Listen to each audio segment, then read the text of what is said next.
When I addressed this conference 10 years ago, I spoke of the shockingly disproportionate share of the global Muslim population who live in abject poverty. At that time, the figure, based on the 2014 UN report, was around 80%. While there have been some improvements over the past decade, the story today is not much better. Well over half of the countries in the low human development category of the UN's latest report are OIC members. Muslim majority populations are still vastly overrepresented among the world's poorest. And just as concerningly, studies indicate that even in countries with very high human development, Muslim populations are often living with deprivation. In the United Kingdom, for example, around half of the Muslims are estimated to be living in poverty, compared to only 18% of the population as a whole. It is not right that so many of our Muslim brothers and sisters around the world are living without the resources to cover their basic day-to-day needs. We cannot stand together if some of us are fighting to simply survive. Fortunately, Islam has inbuilt mechanisms to redress these imbalances and provide for those in need.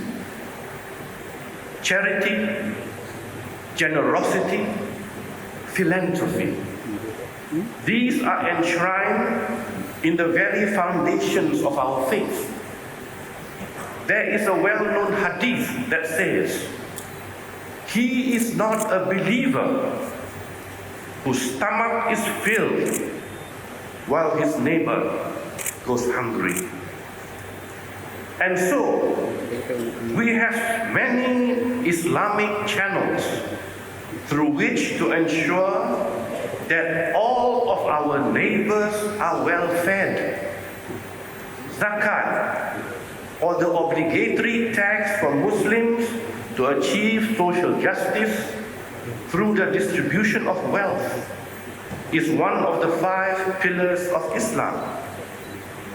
And additional mechanisms such as waqaf or endowments and sadaqah or voluntary charity promote giving as a core principle of Islamic life. Estimates suggest that global zakat contributions alone could be worth as much as $1 trillion each year. $1 trillion. Think about this. That is truly an astonishing figure. So, given the size of that figure, how is it that so many of our Muslim brothers and sisters are still struggling even to subsist? The problem is partly one of scale. Yes, Islamic social finance is worth a vast amount of money. But the scale of the poverty we seek to combat is vast as well.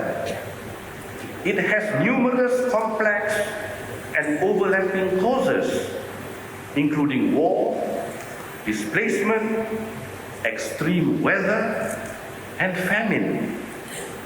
Such crises are highly challenging to address. there is a global gap between humanitarian development need and funding, and Islamic finance is not exempt from this. Moreover, while the value of Islamic social finance globally is very large, OIC member countries together raise only a modest fraction of that sum, a little under $200 million, or around 0.02% of the higher end estimates for the global value of zakat. The vast and challenging nature of the problem, however, also calls for action from big players in the finance industry. Individuals alone can make an enormous difference, but we need large-scale coordinated efforts if we are to truly eradicate the acute, multi-dimensional poverty being suffered around the world.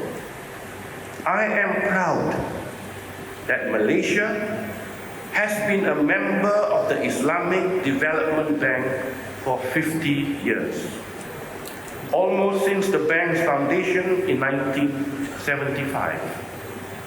As this is a prime example of a large-scale financial organization with humanitarian support built into its very structure.